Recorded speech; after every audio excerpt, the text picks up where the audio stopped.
Hurmatli chorvadorlar, biz hozir o'zimiz Husniddin chorvador brendi asosida chiqayotgan yemlar to'g'risida ma'lumot bermoqchiman. Ko'pchilik bilan gaplashdik, o'zimizga ham aytishyapti, yeminglar oldindagi chiqmayapti deyishyapti. Bizda unaqa bo'lishi mumkin emas. Biza bu ratsionni qilguncha ancha yil vaqt o'tib ketdi. Men aytgandek 30 yildan beri mol boqaman. 30 yillik tajribam bor. Bu ratsionlarni haligi shunga keltirguncha, bu mollarda sinaguncha ham 1-2 yil vaqt o'tib ketib qoldi. Biz ishlatadigan narsalar 100% toza don ishlatamiz. Mana bu yerga qo'yib qo'ydik. Mana bu Argentinaning soya shiroti. Mana bu Qozog'istonning rapsi. Bilasizlar, bularda kaloriya, protein juda baland yuradi. Mana bu Qozog'istonning semichkasi, bu sigirliga qo'shiladi. Mana bu premix, hali o'zbekchalab aytganda ziravorlari, hali molni oshqozonda hazm qilishi, ishtahani ochishi, mana mashinaga bog'liq. Mana bu yengillik, bu to'g'risida atdenda to'xtalamiz. Bu glutin, hali jo'xoridan olinadigan narsa, amerikanskiy narsa. Bu to'g'risida atdenda to'xtatamiz. Xudo xolasa kelajakda shuni ishlatmoqchimiz. Xo'p, mana bu donlarimizga kelsa, O'zbekistonning jo'xorisi, bilasizlar, Qozog'istonnikidan O'zbekistonniki kuchliroq yuradi. Bug'doy Qozog'istonniki, mana bu arpa ham Qozog'istonniki, mana bu suli, mana yoz kunlarda sigirga, qo'ylarga ishlatiladi. Bu yaxshi narsa. Mana yoz kunlarda qizdirib yormaydi mollarni, qo'y, hali aytgandek qo'yga, sigirga yaxshi. Qozog'istonning sulisi, mana toza zavodda kepayini ishlatamiz. Ko'pchilik o'zimga ham aytishyapti, sizlarning yeminglar oldindagi chiqmayapti deydi. Unaqa bo'lishi mumkin emas. Boya aytganimdek, bu ratsion bittada tuzilgan, ancha vaqt ketgan. Biz bu ratsiondan bir narsa qo'shib yo bir narsa ololmaymiz. Sababi ratsion buziladi. Agar men hozirgi ratsionimizga mana bu Argentina soya shirotidan eng ichida qimmati, shundan ko'proq qo'shib yuborsam, boyagi biz kutgan natija bo'lmaydi, ratsion buziladi. Xo'p, o'zimizda mana hozir mana oxirgi oyda aytishyapti, oldingdagi o'zgarmayapti. Uning sababi mana ko'pchilik biladi, chorva boqayotganlar o'zi biladi. Issig'i ko'rdinglar o'zi, issiq qanaqa bo'lishini. Mana bizani molxonani o'zimiz salqin qilib qo'ygan bo'lsa ham, oldin molimizni 20 minutda yeb qo'ysa, hozir 22 soatda yeyapti. Sababi issiq, suvni nisbatan ko'proq ichyapti. Lekin bizani molxonaga kirgan odam molxonaga salqin ekan deydi. Haqiqatda kirsangiz salqin, lekin yarim soat, 1 soat yursangiz dimligi bilinadi. Ayniqsa asr paytida dimlanadi, lekin mollar boy aytganimdek tag'in ham yeyapti. Shuning uchun issiqda o'zi bir xilla mol qo'y yemlamaydi, issiqda sal natija kamroq bo'ladi. O'sha sabab bo'lishi mumkin hozirgi. Sabab bo'lishi ham aniqki, kechagi issiqlarni o'zingizlar ko'rdinglar. Lekin boy aytganimdek, biz 100% toza don ishlatamiz. Hali ichidan bir narsa olib, bir narsa qo'shsa, u bizga nevigitni, agar men shu yerda nimanidir tortadigan bo'lsam, bizani suvda 1 oydan keyin to'xtaydi. Uni men juda yaxshi bilaman. Mana o'zingizlar ham bilasizlar, katta oshxonalar mana kerak bo'lsa necha yuz kilo osh qiladi.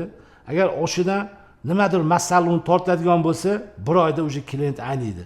Bu yem ham shunaqa, agar biz ichidan nimanidir hali foydani qilamiz deb ichidan arzonroq narsa tiqsa, bizani yemlar ham 1 oyda to'xtaydi. Mana boy aytgandek, mana bu qozoni bug'doyiga sechga qo'shadigan bo'lsa, o'sha u natija chiqmaydi. Hali 1 oyga bormay hamma xaridorlar qochib ketadi. Shuning uchun bizani yemlar xudo xolisa ishonchli, zo'r, chorvador Husniddin brendi asosida chiqayotgan yemlardan foydalaninglar, natijasi zo'r o'zingizlar ko'rasizlar. Hozir biza shuncha odam olayotgan bo'lsa, bizani yemlarda o'sha necha mingta mollar boqilyapti, katta fermalar boqilyapti. Hali birov kelib aytmadiki, "Yo, molingizda mamnaqa bo'ldi, yo mamnaqa chiqmadi, hali natija bo'lmadi" degan gap so'z bo'lmadi. Unaqa bo'lib qolishi ham mumkin, o'zimda ham bo'ladi. Uni bitta sababi bor. 10 ta 20 ta moldan shunaqa bitta buqa tushib qoladi. Mollar yeyaveradi, yeyveradi, o'zgarishi past. U molga ham bog'liq. Haligi keyinchalik bu hali 3-4 oyda o'zgarmaydi. So'ydirsangiz ichida jigar yo o'pka nimadir bo'lgan bo'ladi, lekin boy aytgandek yeyveradi.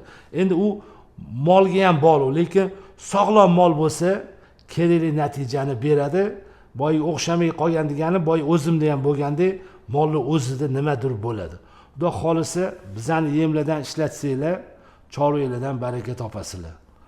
Ikkinchi masalamizni juda ko'pchilik men o'zimdan ham so'rashyapti, yo yozishyapti, pasport to'g'risida nima deysiz mollarga deydi. Men buni qo'llayman, qo'llab-quvvatlayman, yaxshi bo'ladi.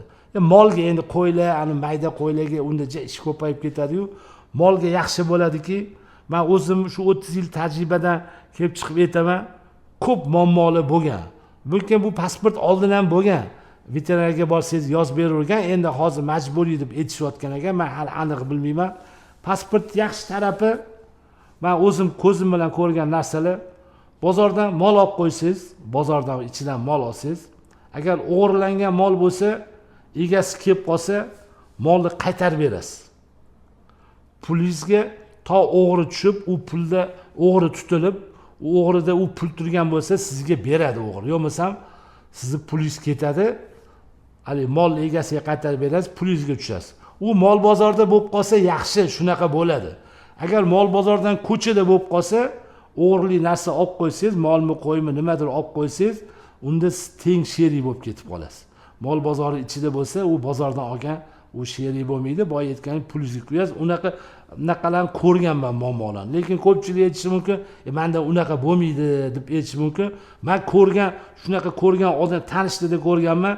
Ular ham o'ylamagan, menda shunaqa narsa bo'lmaydi, lekin odamlarda bo'lyapti. Shu tarafi yaxshi. Ertaga qushxonaga mol kirganda ham pasporti bilan kirsa, pasportini ko'rib so'ysa, ular ham o'verini so'yadi. O'g'irlangan mol ham ko'pchilik qushxonaga borib so'yilib ketadi. Hali ko'chaga chiqib ketadi, bozorga olib chiqib sotsa, egasi qidirib tanib qoladi. U tarafi ham yaxshi. Mana oxirgi paytda oqsilni ko'rdinglar, men o'zim juda ko'p fermalarga bordim. Fermalarda yarimi yo'q bo'lib ketdi molini. Egasi bilan gaplashsam, muncha molim bor edi, aka muncha qoldi. Ayniqsa sigirlarda yomon bo'ldi. 52 million, 54 milliondan olgan sigirlar 10-15 milliondan so'yilib ketdi. Anta deydi, yana 50-100 tasi turibdi. Borib ko'rsangiz, o'sha nogiron bo'lib qolganda, ular yemini yeyapti. Lekin tuzalmaydi, brak bo'lib qolgan. Ya'ni nechta buzoq. Bu hammasi oqsillardaqasi. Meni o'zimning fikrim, pasportda orqasiga qo'shimcha yana varroq qilib turib, medkinishga ham qilib qo'yish kerak. Shu yerda olgan vaksinalarni. Endi uni pulini bilmayman, 30-40 ming bo'lsa, veterinar har bitta mahallaning veterinari bo'ladi, 30-40 mingga olib kelib bersa, zo'r. Hali 10 mingdan bitta vaksinani qiladi. 10 mingdan boyga aytganda checheyga, o'sha maymun chechey deydimi, issiqlashga qarshi oqsilga qilingan bo'lsa zo'r. Mana kechagi bozorda shunaqa bo'ldiki, vaksina olingan, mana oqsilni ko'rdinglar qanaqa bo'lganini, bozorda vaksina olingan olib ketsa, o'sha mol yaxshi savdo bo'lyapti. Odamlar qo'rqmayapti. Shu yerda bolalar aytayaptiki, shu yerda bitta yigit aytayapti-da, u ham katta chorvalar, aka deydi, vaksina qilingan bo'lsa 200-300 ming qo'rqmay beraman. Qani shu odamlar 10 ming so'mga qildirib qo'ysin, deyapti. O'zi 10 ming so'mga kelib qilib ketadi vaksinani, oqsilga. Men deydi 300-400 ming qo'rqmay beraman, deyapti. Sababi, agar olib borsam, bitta molimdan 10 milliongacha ziyon qildi. Uni 10 millionni o'zimiz ham ziyon qildik. Kerak bo'lsa 45 millionga olgan molimiz 15 millionga sotildi. Hali oqsil bo'ldi, hali yaxshi anaqa bo'lmadi.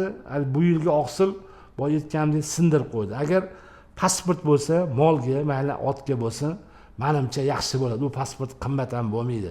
30-40 ming bo'lsa, boy aytganimdek orqasida medkinishkasi bo'lsa, hali kerakli o'sha vaksinalarni olgan bo'lsa, qo'rqmay olasiz. Mana kechagida video qo'ygan edim.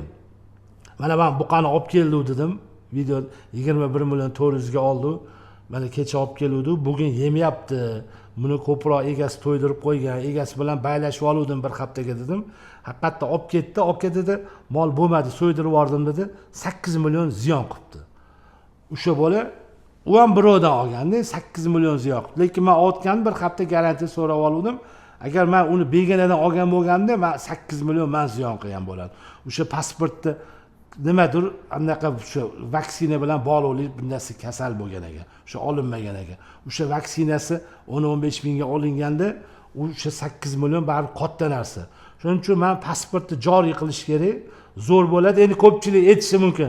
Aka deydi, yolg'ondan yozib yuborib, yolg'ondan bir narsa qilib yuborib, o'zicha yo bunday u keyingi masala.